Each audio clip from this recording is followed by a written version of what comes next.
Hello students of class 6. How are you? I think you are all well by staying at home. I am also well.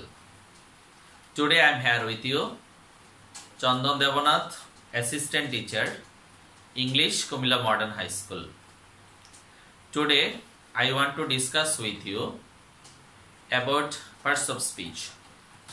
You know there are 8 kinds of parts of speech in your book.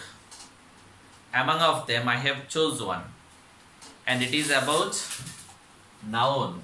You know, noun is important because without knowing noun you cannot identify the subject in a sentence. Without knowing noun it's impossible for you to fill in the blanks. That's why you have to know the noun at first properly, then you go to the next part of the parts of speech also. I strongly believe that if any student understands the parts of speech properly, he or she can obviously do better in English. There is no doubt about this. That's why you have to know the parts of speech fairly. Then I can tell you that it's easy for you to understand any sort of English properly. That's why it's mandatory for you to understand about noun at first. Today I am going to discuss about this in detail so that you can be benefited. Okay, I am going to think that you have to stay until the end of the class and try to look at or try to discuss everything properly and take some important notes in your copy.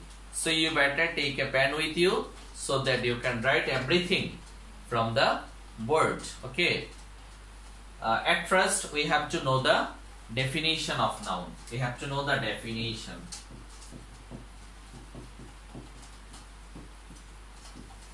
You know, students, noun is called naming word. Noun is called naming word if it indicates any sort of matter, any sort of thing is called a noun.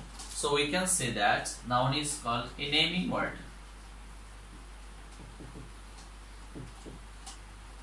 A naming word is called noun. A naming word is called noun. I think you can understand the definition of noun. Okay, students, now we have to go through the classification of noun at first. Then it will be easy for you to identify the noun properly. Okay, come to the classification of noun. Classification of noun.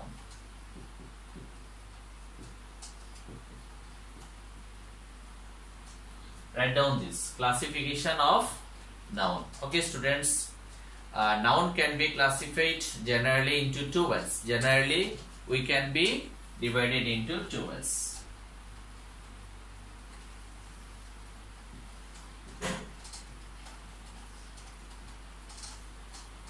One is concrete noun, another is abstract noun. One is concrete noun, another is abstract noun. Okay, now it's our duty to know what is concrete and what is abstract. Without knowing this you can't understand, so try to understand this one. Concrete. Concrete is such kind of noun which we can touch, which we can take smell, which we can take taste. This is called concrete noun. Have you understood? Can you preserve this properly? Okay, now go to the abstract noun. What do you mean by abstract noun? This is the opposite one. We can't touch anything, we can't take taste, we can't see anything. It's called abstract noun. But we can feel it. That's why it is called abstract. So you can easily differentiate between these two.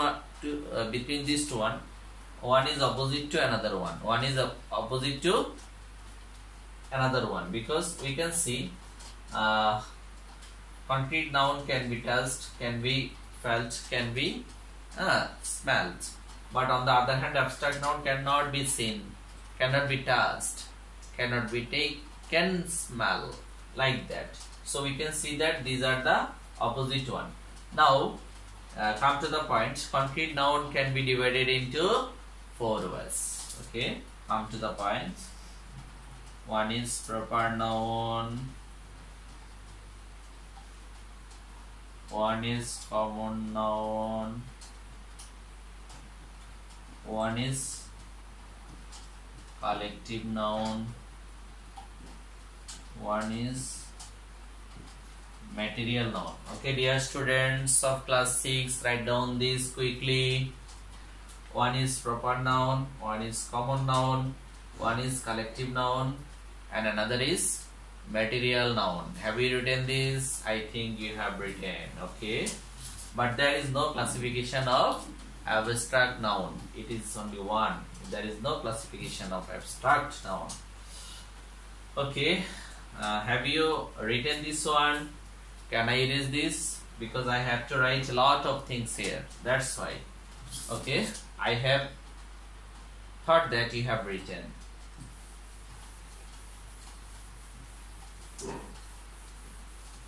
Now come to the details in proper noun. Proper noun. Proper noun, actually you can get a clear idea about the title. Proper means identify of something in a fixed way. Okay, identify about anything or any matter or any site of thing is called in a fixed way, and it should be fixed one. It should be fixed one. It is called proper noun. Suppose if I say Rohim. If I say Rohim, this is the name of a person. That is why it is fixed one. It is proper noun. If I say Dhaka, Dhaka is the name of a city. So this is the fixed one here. That is why it is proper noun. Okay. If I say the Magna, Magna, this is the name of a river, and this is the fixed one also here. So this is called proper noun. I think you can understand this very easy way. Proper. So you can tell now, proper noun is such a noun which has a fixed one. It may be person, it may be object, it may be any sort of thing, but it should be fixed one. This is called proper noun. I think you have understood this one in a very fair manner. Can I go to the next one, students? Okay, I can.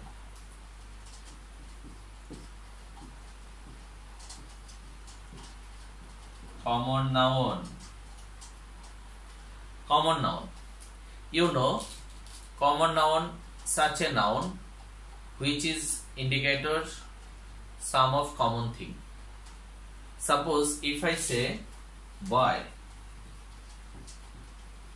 boy, it indicates whole of the world of the boy. That is why it is common noun. Right? It indicates one side of thing, one side of anything. That is why it is called common noun. If I say city, city means whole world of the city. Whole world of the city, this is the common one. It indicates the one side of anything. It indicates the one side of anything is called common noun. Is it clear to you? If I say river, if I say river, then it indicates the all the rivers of the world, all the rivers of the world. So that is why it is common noun. So if you differentiate between these two one, then it will be easy for you mostly. Come here, I am going to write down this. One is proper noun, another is common noun.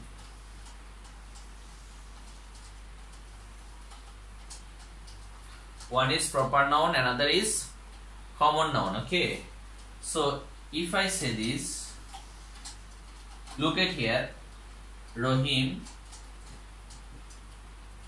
this is the fixed one, boy is all of the boy of the world. So this is the common one and this is the proper one. Okay, another is Dhaka. Dhaka, this is the name of a city. If I say here city, and this is the common one, but this is not fixed here, but this is fixed here. So that is why it is called proper noun. Is it clear to you? Okay. Then come to the river. Then it should be Meghna. And it should be river. Then you think that if you compare these two one, I think it will be more easy for you. So common is indicator one side of anything, but proper noun is indicator such a thing, such a matter, such a person like that, which should be fixed, okay. I think you don't have any problem here. You can easily understand that what is proper noun and what is common noun. Okay students, can I go to the next one? Have you written this? I think you have written. Okay, now I am going to erase this one.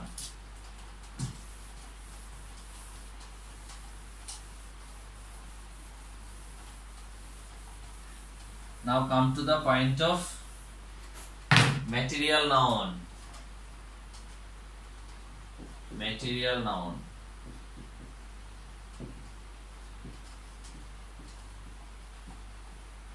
Material noun. Okay. Material noun, such kind of noun which can be measured, which cannot be counted. We can measure only. Such of matter or such of materials are considered as material noun. A lot of things available. A lot of things are available in our site. As a material noun, we can see sugar, oil, tea, etc. A lot of things you can mention here. Okay, so material noun, such a noun which cannot be counted, but we can measure it. We can measure it. Okay, that is why these are called material noun. Okay, come to the point of next one.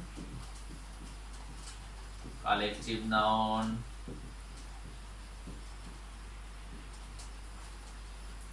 Collective noun, such a noun which has indicated some of thing, and it should be together of something, which can be together of someone or somebody like that.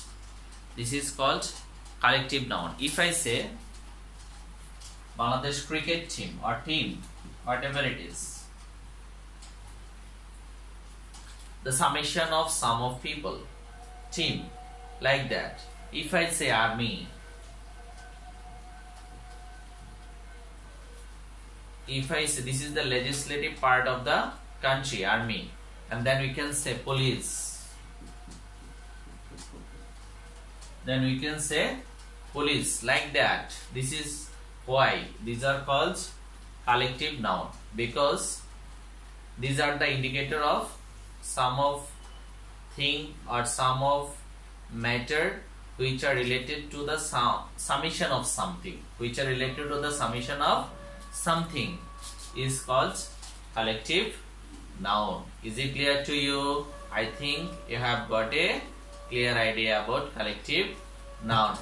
Can I go to the next one? we have another one. It is called abstract.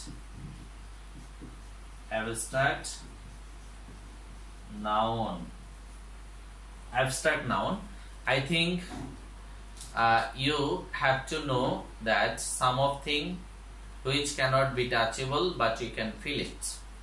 Such kind of thing is called abstract noun. If I say happiness, if I say happiness, this is also abstract noun. Okay, honesty. Honesty, this is also an abstract noun. Honesty, this is also an abstract noun. If I say love, if I say love, this is also abstract noun. Okay, if you think that can it possible for us to touch it? No, we can touch. If we see it, no, we can't see it also. So that's why these are called abstract noun. Just we can feel it. Just we can feel it. That is why these are called abstract noun. Have you understood, students? Okay. Come to the next one. Can I erase this one? I think you have written. Okay.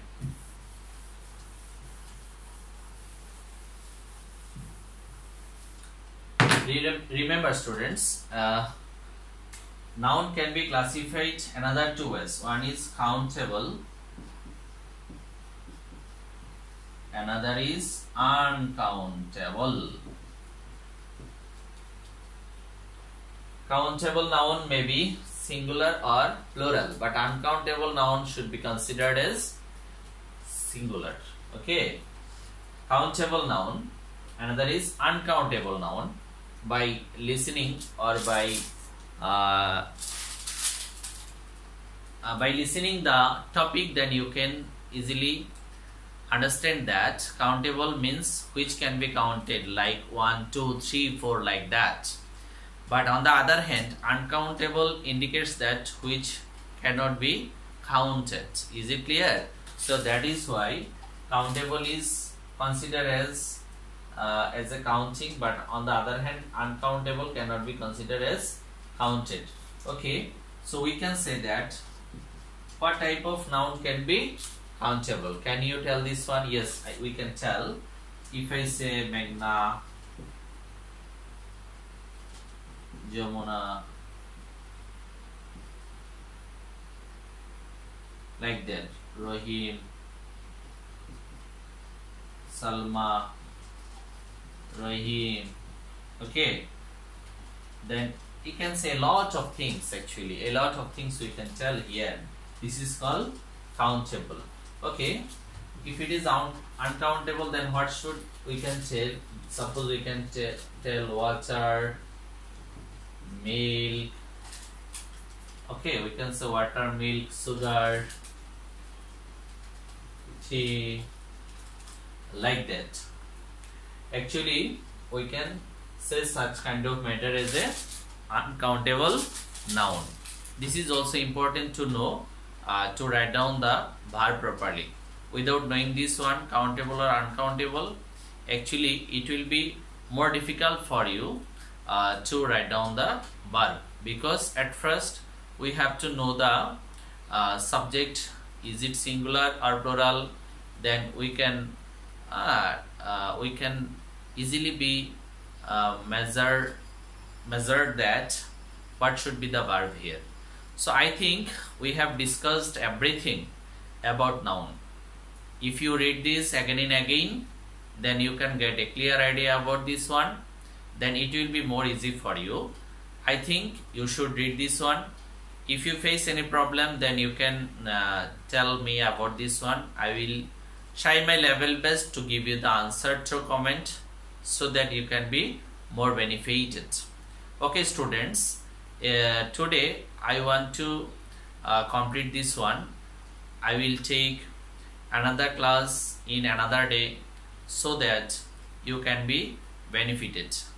Until That time will come. You have to be ready to yourself to do your work properly inside of house and take preparation so that you can do better in the third online exam and go ahead.